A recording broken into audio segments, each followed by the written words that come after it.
Hello friend, myself Akash Kumar as a training from BMX. आज हम लोग पावर BI की एक और फंक्शनलिटी को सीखेंगे, how to append query in power query. चलिए इसके लिए चलते हैं सबसे पहले अपने पावर BI डेस्कटॉप पे। ये हम लोग का पावर BI डेस्कटॉप है। तो सबसे पहले अपने होम रिबन के ट्रांसफॉर्म डेटा पे क्लिक करेंगे, देन ट्रांसफॉर्म डेटा पे चले जाएंगे। जैसे हम लोग ट्रांसफॉर्म डेटा पे क्लिक करेंगे, हम लोग को एक नया विंडो ओपन हो जाएगा, पावर क्वेरी विंडो।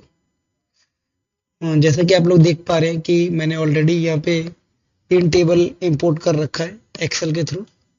जनवरी, फरवरी, मार्च का सेल्स का डेटा, जिसका सोर्स है जो एक्सेल फाइल है .xls। ठीक है, हम लोग को अपेंड क्वेरी फंक्शन जब हम लोग को सीखना है, तो हमारे होम रिबन के कंबाइंड वाले सेक्शन में यहाँ पे अपेंड क्वेरी का ऑप्शन है। अपेंड क्वेरी में दो ऑप्शन है, append query and append query new. जब हम लोग अपेंड क्वेरी करेंगे तो जिस टेबल पे सेलेक्ट है उसी में, जिस भी टेबल को आप लोग अपेंड करेंगे वो उसी में ऐड ऑन होके आ जाएगा। जैसे मेरा यहाँ पे जैसे मैंने यहाँ पे मार्च में 2 रिकॉर्ड्स हैं, जनवरी में 2 हैं, फरवरी में 2 हैं। अगर मैं जनवरी पे रख के अगर अपेंड करूंगा फरवरी का, तो जनवरी फरवरी का डेटा एक साथ आ जाएगा।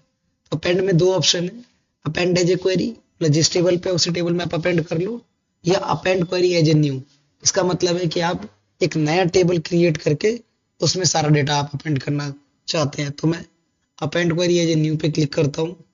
जैसे हम लोग append query as a new करेंगे, एक नया पॉपअप विंडो ओपन हो जाएगा अपेंड। तो इसमें अगर आप लोग को अगर आप लोग को दो टेबल कनेक्ट करना है, तो यहाँ पे first table and then second table. अगर आपको दो टेबल से ज्यादा करना है तो 3 एंड मोर टेबल पे क्लिक करके, जैसे मैं यहाँ पे पहले इसको डिलीट कर लेता हूँ।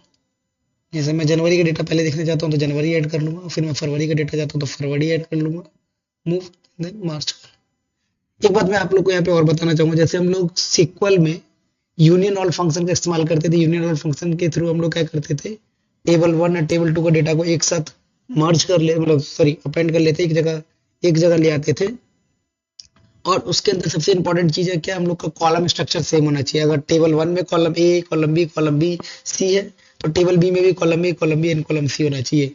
अगर कॉलम में डेट है, कॉलम बी अगर टेक्स्ट है, तो column C as a whole number है। तो सेकंड टेबल में भी सेम यही होना चाहिए, कॉलम में डेट होना चाहिए, कॉलम भी आपका टेक्स्ट होना चाहिए, और कॉलम सी आपका होल नंबर का डेटा टाइप में होना चाहिए। जब हम लोग का टेबल स्ट्रक्चर सेम रहता है तो हम लोग का अपेंड इजीली हो जाता है। सेम उसी प्रकार से सिक्वल में हम लोग यूनियन ऑल फंक्शन लगाने से क्या होता था, हम लोग का दो टेबल का डेटा एक साथ क्या हो जाता था, कंबाइंड हो जाता था विद ऑल डुप्लीकेट्स। वहां पे कोई भी चीजें रिमूव नहीं होती थी।